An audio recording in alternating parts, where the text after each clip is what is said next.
लग गई। पढ़े लिखे बच्चे मानने के लिए तैयार नहीं है। क्यों?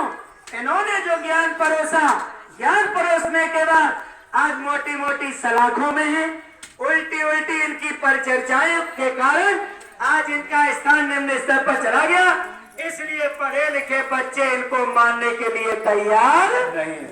अब इसको समझाने के लिए समय लगेगा। इसलिए बाबा जी अपने बच्चों को इधर से पीछे से भेज रहे। अब देखो घाव हो गया लंबा, बीमारी हो गई बड़ी, तो दवाई जब लगाई जाएगी तो धीरे ही धीरे दवाई से ये घाव भरेगा। ये लंबी बीमारी है, इसलिए समय लगेगा। आईसीयू में बाबा जी धीरे धीरे इसका इलाज कर रहे हैं। पूर्ण रूप से ये बीमारी ठीक होने वाली है कब? जब ये कलयुग में लग जाएगा सतयुग, उसी दिन हमारी बीमारी पूर्ण रूप से सही हो जाएगी। प्यारे भाई बहनों, तो नए लोग जो है सुन रहे हैं, वो रामायण में पढ़ना, जहां मन शत्रुपा का वर्णन है वहां पर आप देखेंगे ब्रह्मा विष्णु और शंकर तीनों राम के बेटा दिखाए गए हैं। पढ़, राम पिता है, ब्रह्मा विष्णु तीनों देवता इनके बेटा है। सीता जी ब्रह्मा विष्णु शंकर तीनों देवताओं की मां है। ये आप रामचरितमानस में पढ़ लेना। एक जगह तो आपको ये मिल जाएगा। दूसरी जगह जब सती मोह की बात आएगी पार्वती वाली, वहां पढ़ लेना। राम अकेले हैं, ब्रह्मा विष्णु शंकर तीनों देवता। गोस्वामी जी महाराज ने लिखा ये तीनों देवता राम के चरण कमलों की वंदना कर रहे हैं। एक जगह तीनों देवताओं का वह भी नाम आया, आप पढ़ लेना मेरे प्यारे भाई बहनों। इसके बाद जब हनुमान लंका में गए हैं और उस समय पर जब रावण से संवाद हुआ, तो उस समय पर हनुमान ने रावण से कहा कि हे रावण, अब तुझे ब्रह्मा विष्णु और शंकर भी नहीं बचा सकते। वहां भी ये लिखा है, ब्रह्मा विष्णु शंकर तीनों देवताओं का नाम वहां भी आया। आप जगह जगह ये नाम देख सकते हैं। यानी ब्रह्मा विष्णु शंकर तीनों देवता ये राम के बेटा है, जगह जगह से प्रमाणित है। अब एक जगह हम आपको और बताए दे रहे, ये महर्षि वाल्मीकि ब्रह्म के समान है, राम से बड़े हैं। अब देखो बात चल रही है ऊपर की तरफ, इतना आपने समझ लिया। ब्रह्मा विष्णु शंकर तीनों देवता राम के बेटा हैं। ये तीन देवता यहाँ की, ब्रह्मा का काम है सृष्टि की रचना करते हैं, विष्णु का काम है पालन पोषण करते हैं, और शंकर जी का काम है कि सृष्टि का संहार करते हैं। लेकिन मुक्ति मोक्ष की तीनों देवताओं से कोई उम्मीद नहीं है। मत लगाना। मुक्ति मोक्ष कैसे मिलेगी, कहाँ मिलेगी? अब देखो इस तरह से आगे हम लोग बढ़ते हैं। आपने अड्डा देख लिया। हवाई अड्डे से अगर उड़ना चाहते हो विदेश के लिए, तो हमने ये आपको प्रमाण दे दिए। मथुरा तो आपको जाना पड़ेगा, हवाई अड्डे पर जाना पड़ेगा। तब आप उस हवाई जहाज में बैठ के सैर करेंगे। अब हवाई जहाज की तरफ हम लोग रुख करते हैं। वो हवाई जहाज क्या है?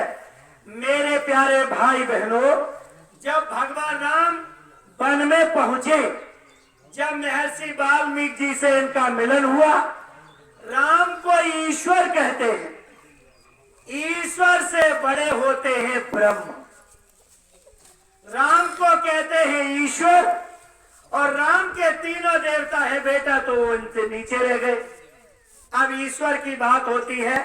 अब हम लोग उस हवाई जहाज में बैठते हैं, यात्रा करेंगे बाद में। अब उस हवाई जहाज में बैठते हैं प्यारे भाई बहन, राम है ईश्वर, और ईश्वर से बड़े होते हैं ब्रह्म। जैसे ही राम और वाल्मीकि का मिलन हुआ, तो प्रभु श्री राम ने महर्षि वाल्मीकि जी के पैर छुए प्यारे भाई बहनों, जब पैर छुए तब राम ने कहा कि हे मुनिवर, आज आपका दर्शन पाके मैं धन्य हो गया। जब ये प्रभु श्री राम ने कहा और राम ने निर्धारित किया, जो नए लोग हैं अब इस हवाई जहाज में बैठने का थोड़ा सा प्रयास करना। प्रभु श्री राम ने कहा कि हे महर्षि वाल्मीकि, आप कितनी बड़ी चीज हैं।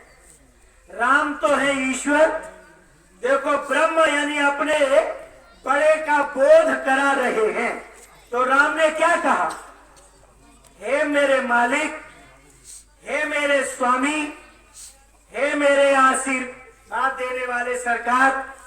प्रभु श्री राम ने इनका वर्णन किया है।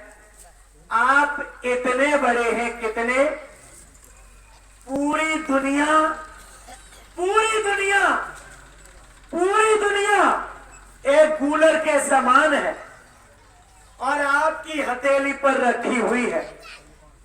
विश्व बदर जिम तुम्हारे हाथा।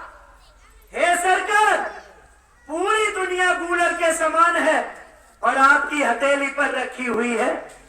और पूरी दुनिया के ये 3 लोग के नाथ हैं, वो भी इसी में शामिल है। राम ने कहा मैं भी इसी में शामिल हूँ, 3 लोग का नाथ जरूर हूँ, लेकिन सारी दुनिया आपके हथेली पर रखी हुई है कूलर के समान। आप इतनी ऊंची चीज हो।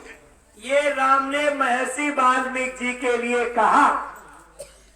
तब महर्षि वाल्मीकि जी ने कहा कि राम, तुमने मेरा स्थान निर्धारित किया है, तो अब आप अपना भी स्थान निर्धारित कर लीजिए।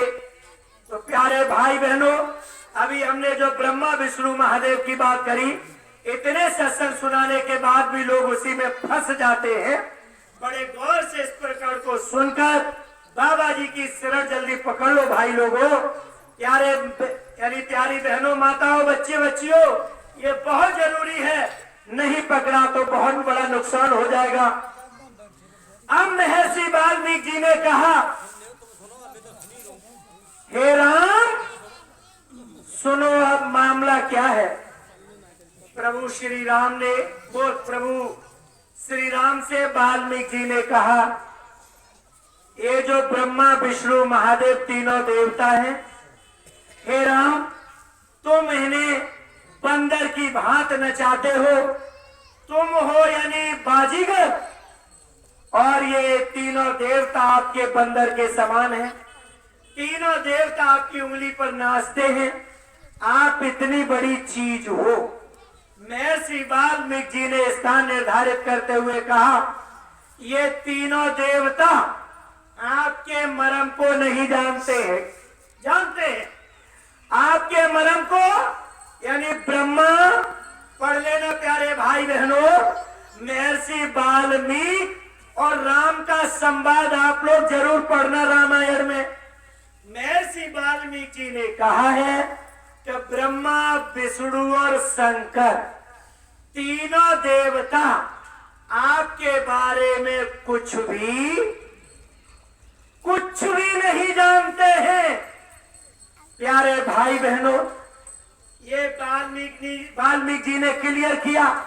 जब ब्रह्मा विष्णु महादेव तीनों राम के बारे में नहीं जानते हैं, राम है ईश्वर, ईश्वर से परे है ब्रह्म, तो बताओ अब ब्रह्म की बात कैसे आएगी सामने। इसलिए वहां पर निर्धारित किया, 3 लोग के नाथ होने के कारण जिस पर आप दया कर देंगे समझ जाएगा।